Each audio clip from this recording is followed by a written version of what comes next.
Hello everyone, hope you are doing well. जैसे आप लोग ने कमेंट में बताया था, मेरा टेलीग्राम चैनल में बताया था कि आपका ईसीजी का वीडियो चाहिए, नीट बेस्ड वीडियो चाहिए जिसमें सारे के सारे क्वेश्चन आएगा।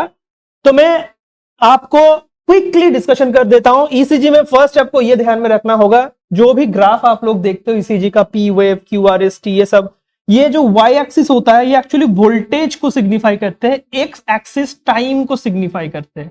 ठीक है, ये पहले सुन लो।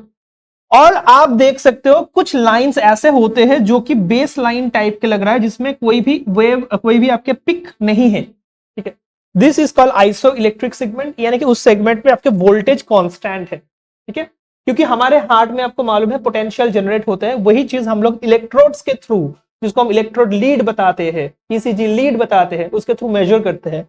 तो पहले देखो पी वेव, ये जो आपके वेव आया ये होता है आपके पी वेव। ठीक है, this is the P wave का एम्पलीट्यूड, आप देख सकते हो।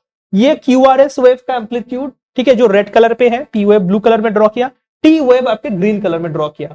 सबसे पहले एक चीज आपको समझना होगा, ईसीजी इज इलेक्ट्रोकार्डियोग्राफ, यानी कि इसमें हम लोग हार्ट की इलेक्ट्रिकल एक्टिविटी देखते हैं, ना कि मैकेनिकल एक्टिविटी। सिस्टोल डायस्टोल बिल्कुल नहीं देखते भाई, इसमें हम लोग इलेक्ट्रिकल एक्टिविटी देखते हैं। और पी वेव, ये जो इलेक्ट्रिकल एक्टिविटी है ये एक्चुअली सिग्निफाई करते हैं, उसमें देखो ये एट्रिया का डीपोलराइजेशन सिग्निफाई करते हैं। अब बेटा मैं आपको एक चीज बताना चाहूंगा, डीपोलराइजेशन का नेक्स्ट इवेंट क्या होने वाला है? कॉन्ट्रैक्शन। तो depolarization is the electrical signal. जब डीपोलराइजेशन इलेक्ट्रिकल सिग्नल मिलता है, उसके बाद जो नेक्स्ट चीज होता है वो होता है उसी आपके चैम्बर का कंट्रैक्शन, एट्रिया हो या वेंट्रिकल। और जब रीपोलराइजेशन होता है, यानी कि उल्टा होता है, रिलैक्सेशन होता है, उसका नेक्स्ट रिजल्ट। तो आपको समझना होगा, हम लोग जब स्विच ऑन करते हैं ना, तब पंखा चलता है ऐसे, तो स्विच जो ऑन होता है वो इलेक्ट्रिक जाते हैं। ठीक है, और उस चीज को मान लो हार्ट के केस में भी वो पेस मेकर सेल तैयार करती है। ये जो चीज देख रहे हो आप, ये ईसीजी के वेव तैयार हो रहे हैं, ये कौन तैयार करते हैं? ये आपके पी सेल या फिर पेस मेकर सेल तैयार करते हैं। I think you know, pacemaker cell में ऐसे नोड होते हैं, एवी नोड होते हैं, पर्किंजी फाइबर्स होते हैं, बंडल ऑफ हीज होते हैं। और ये जो आपके कंट्रैक्शन रिलैक्सेशन वाला स्टोरी हो रहा है, यानी कि एट्रियम का contraction systole, relaxation diastole, ventricle का कंट्रैक्शन सिस्टोल, फिर रिलैक्सेशन डायस्टोल, ये जो काम करते हैं, ये आपके नॉर्मल हार्ट में जो मायोकार्डियल सेल्स होता है ना हार्ट में, आई थिंक आपको मालूम है, आप टिश्यू चैप्टर में सीखे हो ना बेटा, ऐसे मायोकार्डियल सेल्स होते हैं। वो मायोकार्डियल सेल, जिसमें आप लोग एक पॉपुलर एमसीक्यू भी किए हो, I think that is something called आपके इंटरकैलिटेड डिस्क, ये सब सुने हो ना। सिंसिटियल सेल्स होते हैं, फंक्शनली बहुत सारे न्यूक्लियस होते हैं, हार्ट एक साथ कॉन्ट्रैक्ट करते हैं।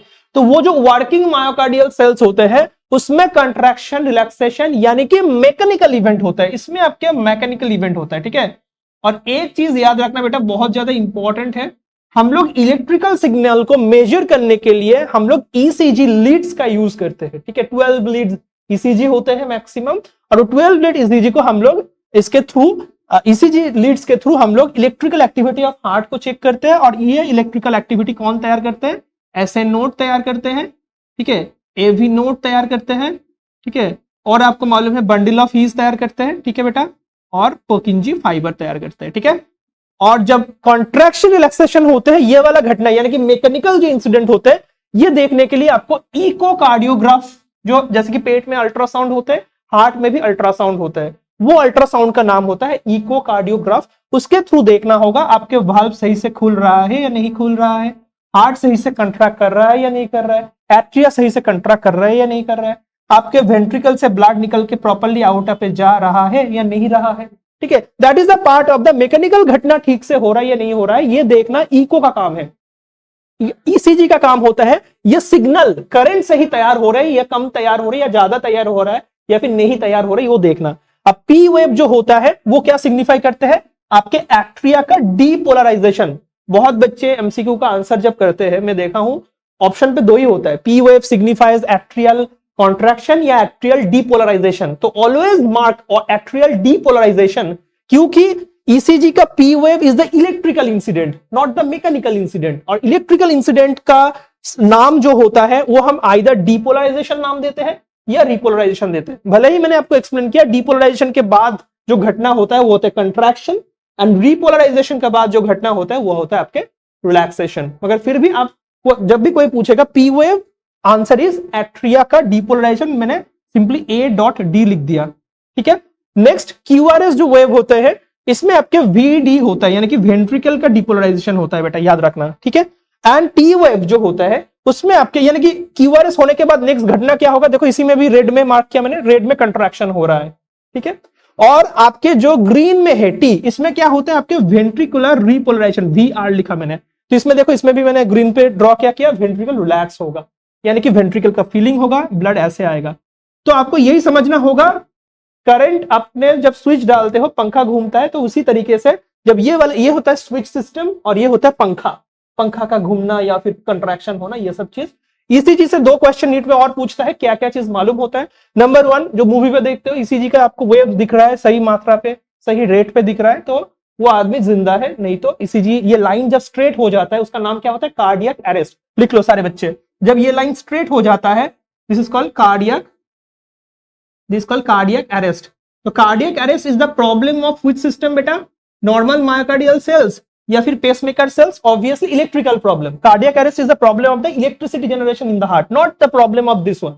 इसमें क्या प्रॉब्लम हो सकता है, जैसे कि हार्ट अटैक होता है तो ये सब चीज खराब होता है, इसका जो मसल सेल होता है वो मर जाता है, क्योंकि हार्ट अटैक में I think you know there is, ये जो ब्लड सप्लाई होता है प्रॉपर्ली नहीं मिलता है, तो ये जो मसल्स होते हैं वर्किंग मायोकार्डियल सेल, ये लोग मर जाते हैं, मायोकार्डियल इंफेक्शन होता है, हार्ट अटैक होता है, ये सब चीज आपको मालूम है। तो लास्ट अनदर क्वेश्चन, और क्या चीज मालूम हो सकता है बेटा, याद रखना, ये जो PQRST ये जो फुल घटना होता है ना, ये पूरा घटना एक कार्डियक साइकिल पे होता है। तो ये पूरे जो घटने के लिए जो एक्स एक्सिस में जो टाइम चाहिए ना, ये जो टाइम चाहिए, ये time is equal to signify करते हैं कार्डियक साइकिल। क्या बताया मैंने, कार्डियक साइकिल। सो एक पूरा कार्डियक साइकिल इसमें कवर होना होगा, पूरे जो हार्ट के जो ये जो पूरा आपके वेव टू वेव यानी कि this wave to this wave के बीच में जो टाइम है, ये कार्डियक साइकिल इसमें खत्म होता है। तो हार्ट रेट हम लोग इससे कैलकुलेट कर सकते हैं, बिल्कुल कर सकते हैं। हमारे 1 मिनट में जितने हमारे कार्डियक साइकिल होता है वही तो हार्ट रेट होता है, तो हार्ट रेट इससे हम लोग कैलकुलेट कर सकते हैं। तो we can calculate the heart rate by seeing the graph of ECG, ठीक है। आई थिंक सारे बच्चों को समझ में आया, जितना भी मुझे इंफॉर्मेशन देना था मैंने आपको दे दिया।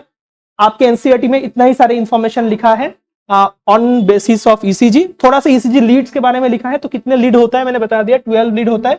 कुछ होता है चेस्ट लीड जो कि हम जो चेस्ट में देते हैं, कुछ होते हैं लिम्ब लीड जो कि हम लिम्ब में देते हैं। तो just write this one, ECG leads में आपके 2 प्रकार का लीड होता है। आपके 6 लीड होता है जो कि चेस्ट में होता है, CHEST चेस्ट, और बाकी 6 जो लीड होता है ये लिम्ब लीड होता है, ठीक है। तो ये चीज थोड़ा सा याद रखना। क्वेश्चन लिम्ब कौन से लिम्ब में होता है, बहुत इंपॉर्टेंट है। फुट में, दोनों फुट में होता है, राइट लेफ्ट में, और हाथ में बात करेंगे सिर्फ लेफ्ट पे होता है, ठीक है। तो ये तीनों जगह पे आपके लीड्स होता है, right foot, left foot and left hand पे होता है। राइट हैंड पे, राइट आर्म पे कोई लिम्ब नहीं होता है, ठीक है। इतना ही क्वेश्चन आपके एनसीईआरटी में लिखा है जो कि नीट पे आ सकता है। इसी के साथ मैं वीडियो को खत्म कर रहा हूं। आपको कोई भी डाउट है, कोई भी क्वेश्चन है related to this video, comment करो। और मेरा और भी कुछ वीडियो के लिंक डिस्क्रिप्शन पे है, चैनल को फॉलो करो, सब्सक्राइब करो और कमेंट करो, और नेक्स्ट वीडियो के बारे में सजेशन दो। आपके सजेशन के हिसाब से मैं नेक्स्ट वीडियो रिकॉर्ड करूंगा और आपको भेजूंगा, ठीक है। Bye bye.